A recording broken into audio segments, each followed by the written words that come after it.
Faly miarabantsika rehetra indray mpanaraka ny sekoly biblika Voatsinapy. Anio sika hamarana ny fampianarana ny amin'ny Trinité mialoha zany anefa dia manararaotra ihany ny tenako ho antsika indrindrandrindra zay nanampy tao anatin'ny izao sekoly biblika Voatsinapy zao. Ny tompo ane hitay anareo voaraiso amatsara ny tolo-tanana zay nataonareo ary mirary ny fahasoavan'ny tompo amintsika rehetra. Ho an'izay mbola maniry moa te hanohana satria maimaim-poana ty sekoly biblika ty fa ho an'izay te hanohana ny izao asantsika izao dia aza misalasala ao ny toromarika rehetra ao amin'ny sitetsika ao amin'ny ELFM Paris ao ho an'izay te hifanome tanana aminay ho fampandrosoana izao asa izao. Fa voalohany indrindra dia misaotra ho an'ireo zay efa nanolotra, zay efa nandrotsaka ary mirary ho antsika fahasoavan'ny tompo mandrakariva. Zay ny amin'iny fa irosy toizantsika ny fampianarana amin'ny Trinité ary hamarana izany isika anio. Ka ao amin'ny zavatra resahana androany de ny hoe ny amin'ny toeran'ny fanahy masina. Ny fanontaniana mipetraka mandrakariva de ny hoe inona ny toeran'ny fanahy masina ao amin'ny kristôlôjia. Inona ny toeran'ny fanahy masina ao amin'ny kristôlôjia? Zany hoe ny toeran'ny ray sy ny zanaka efa nojerentsika ary mazava. Fa eo amin'ity toeran'ny fanahy masina ao amin'ny kristôlôjia ty indraindray somary manahirakirana antsika ihany ny miresadresaka ny am'zany. Ka izay no resantsika anio. Araky Martin Luther dia lazainy fa tsy afaka ny ahalala, tsy afaka ny atsapa, ny mampanota azy ny olona anankiray raha tsy ny fanahy masina no mampafantatra azy zany. Zany hoe io fanahy masina io no mitarika ny sainy hahatakatra, hahafantatra, hanaiky, hiaiky, ampinoana ary handray ny famelan-keloka zay atolotr'Andriamanitra azy amin'ny alalan'i Jesosy mazava ho azy izay fahamarinantsika. Tsy avy amin'ny olona io, tsy avy amin'ny fiezahan'ny olona manatanteraky zany. Tsara jerentsika misy tenin'Andriamanitra ao amin'ny Lioka toko voalohany. Filazantsara ny Lioka toko voalohany ka ny andininy faha 5:30. Lioka toko voalohany ka ny andininy faha 5:30.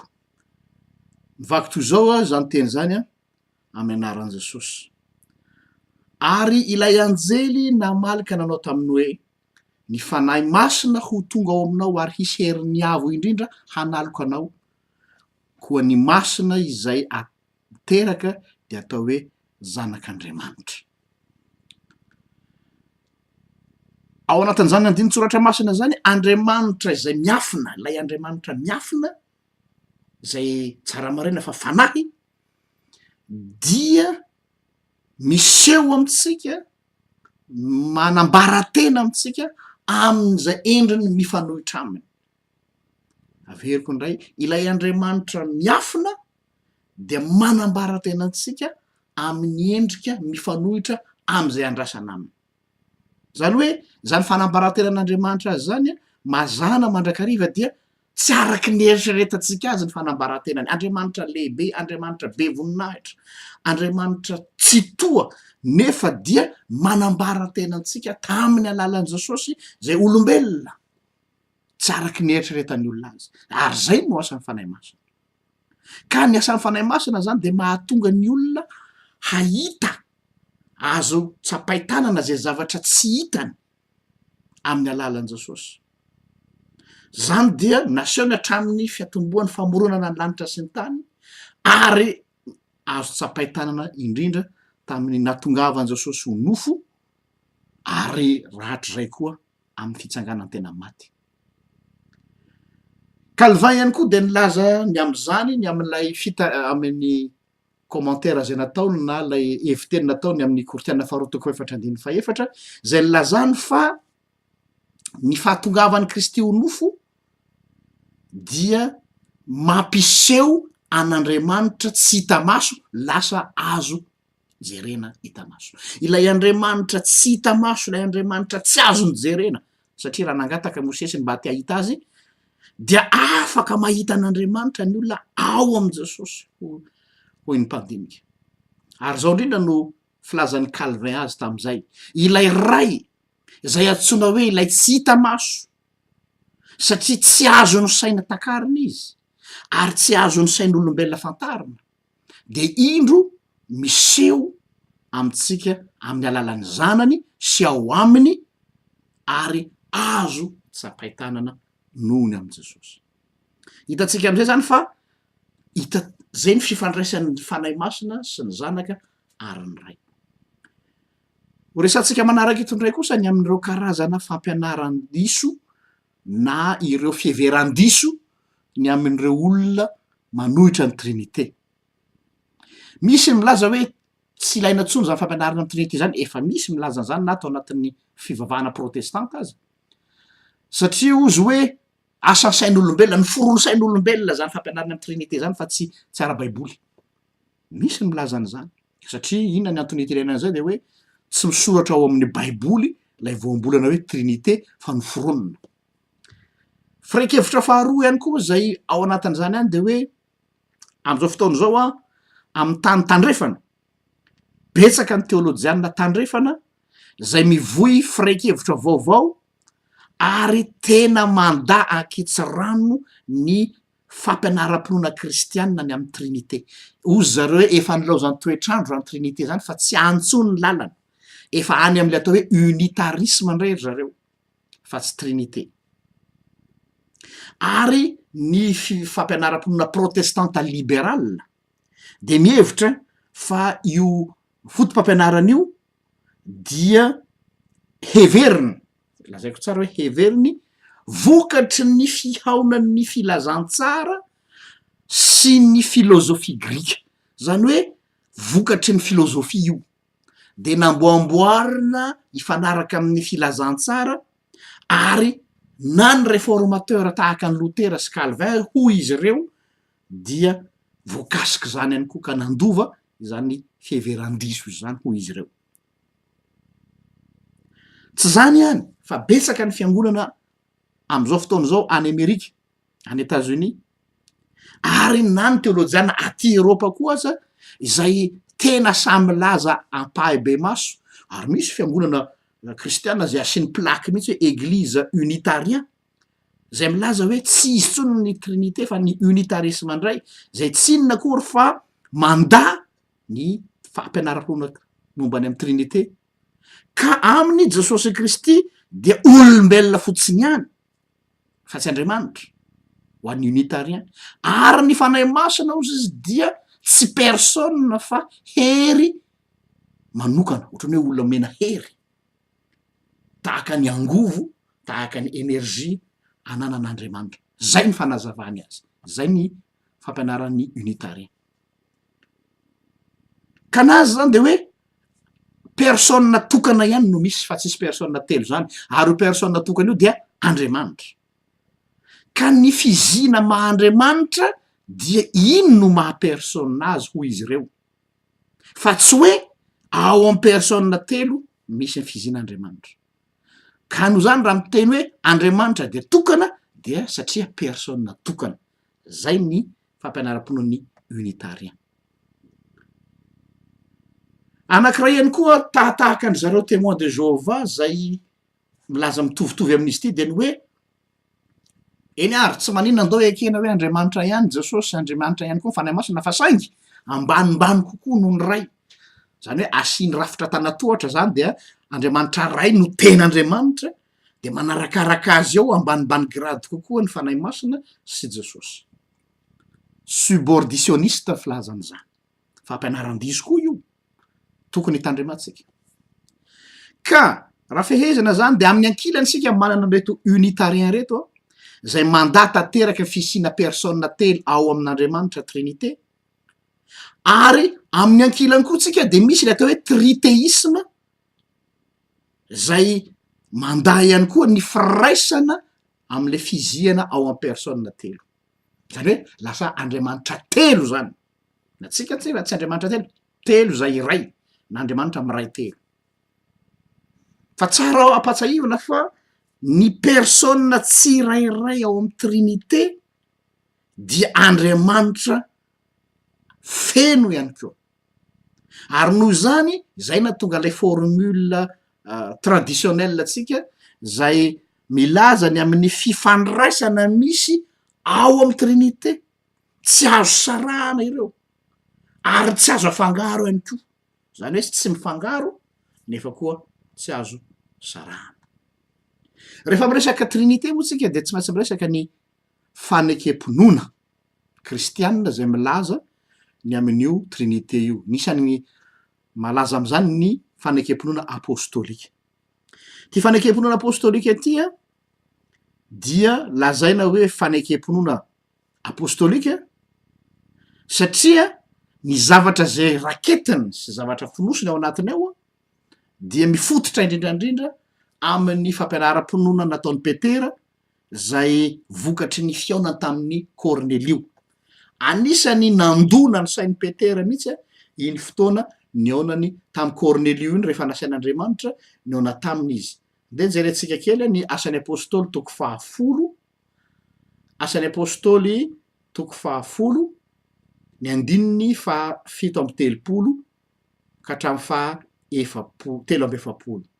Asan'ny apôstôly toko 10 andininy 7:30 ka hatramin'ny andininy 3:efapolo. Vaky toy zao amin'ny anaran'i Jesosy.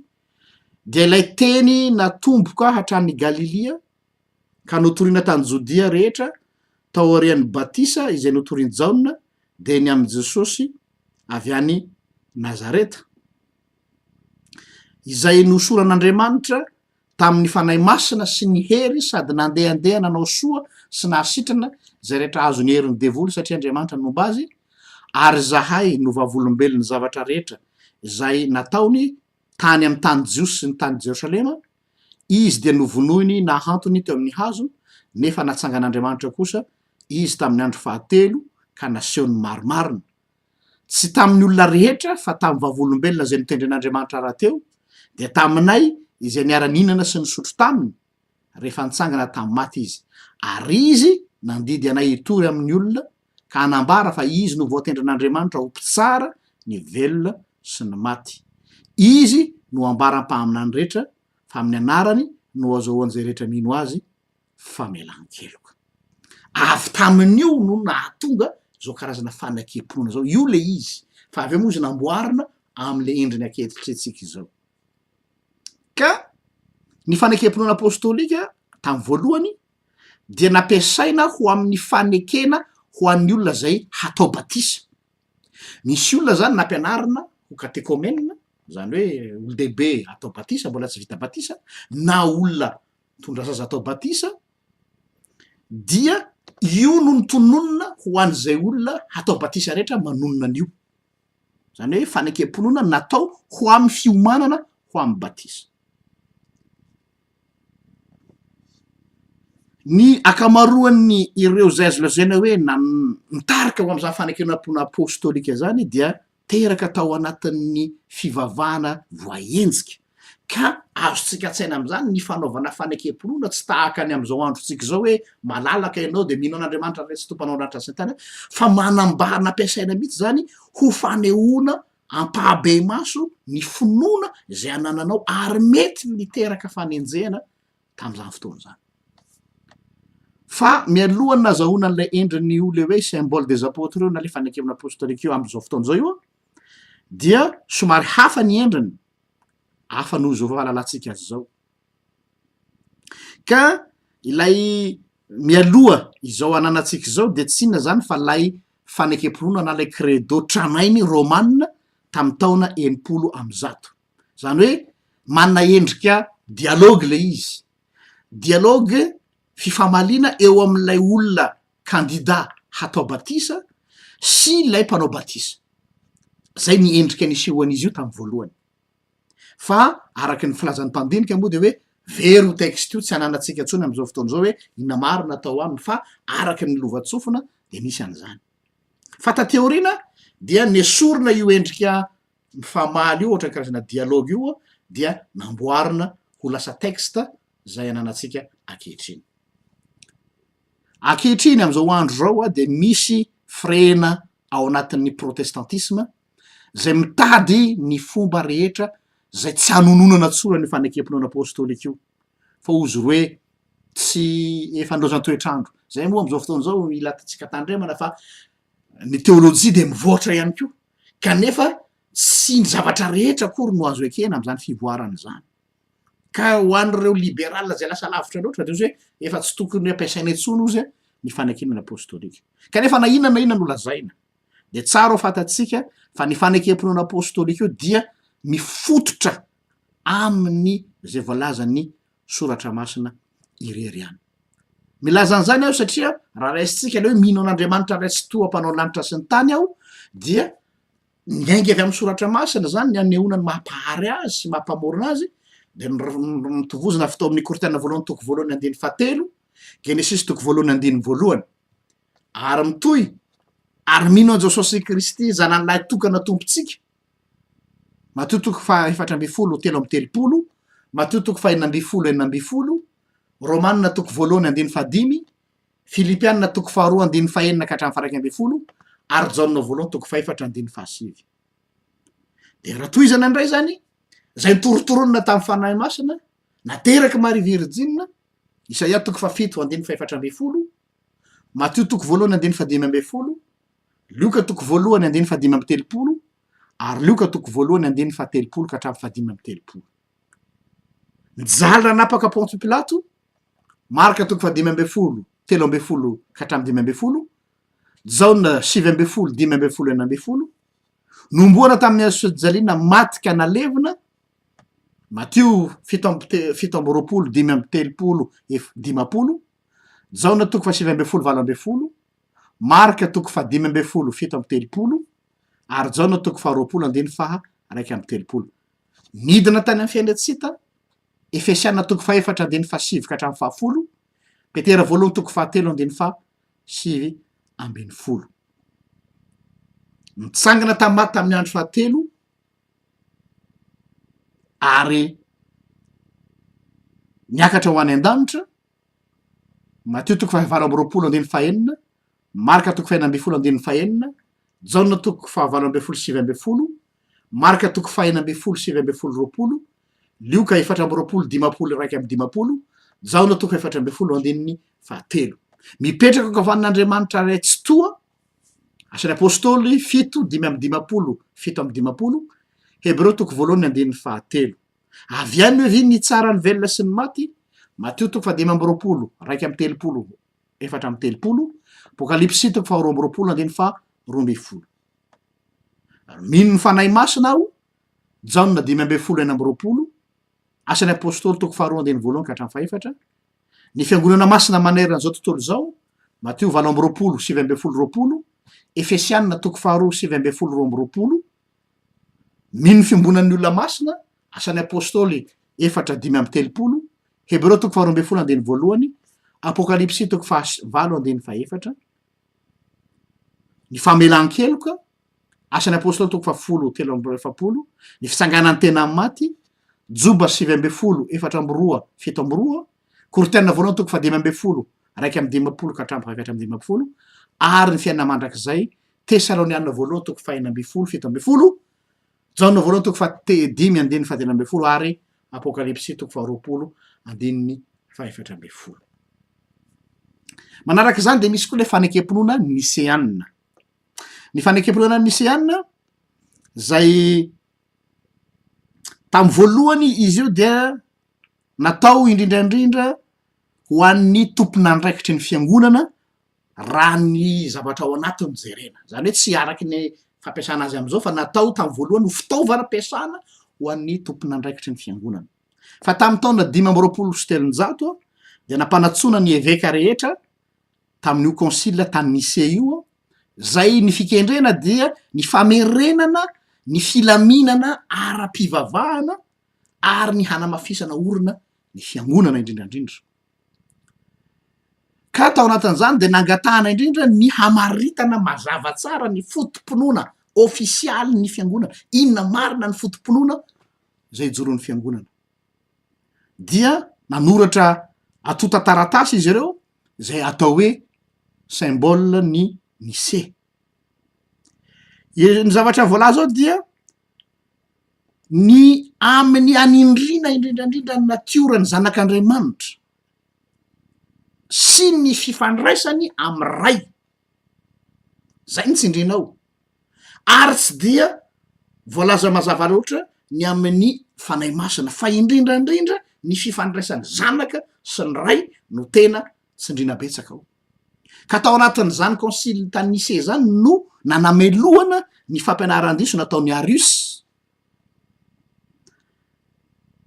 Taonjato ray fotsiny taty aoriana dia nisady ny korotana ny fifamaliana ny tsy fankazahoana ny amin'ny natiora roan'ny Kristy de ny maha-Andriamanitra azy sy ny maha-olombelona azy de fa tonga indray ny adihevitra. Tam'izany fotoana zany ny Nestorien dia nivoiny hoe niaro-ny amin'ny natiora roan'Andriamanitra ny maha-olona sy maha-Andriamanitra azy ary miara-misy sy miara-miaina ao am' Jesosy hoy izy reto Nestorien reto izany. Ka am'izay fotoana zay ozy izy Marie dia tsy azo intsona hoe renin'Andriamanitra. Zay ny fihevitry ny Nestorien. Amin'ny ankilany kosa ry zareo monofizite zay nihevitra fa ny personne an Jesosy dia ny maha-Andriamanitra azy ihany fa tsy ekeny ny maha-olombelona azy. Ary ity farany dia azo lazaina hoe ny maha-Andriamanitra azy ozy no manjaka kokoa noho ny maha-olona azy. Zany ao ihany le maha-olona azy fa le maha-Andriamanitra azy matanjaka kokoa noho ny maha-olona azy. Fampianaran-diso zany.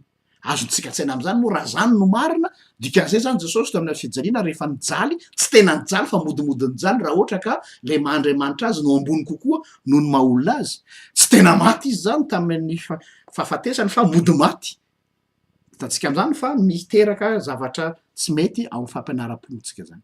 Fa tamy taona 720 no nisy konsily zay kambanana an'zany rehetrarehetra tany Tolède zay nanamboarana ny fehezanteny amin'io endriny io le hoe mino ny fanahy masina aho avy amin'ny ray ao amin'ny ho amin'ny finoana ny fanahy masina no azahoana ny ray sy ny zanaka. Zay zany ny amin'ity symbole Nicée ity. Atreotsika zany mamarana ny fampianarana ny amin'ny Trinité. Amin'ny manaraka asika hijery fampianarana hafa indray. Veloma tompoko.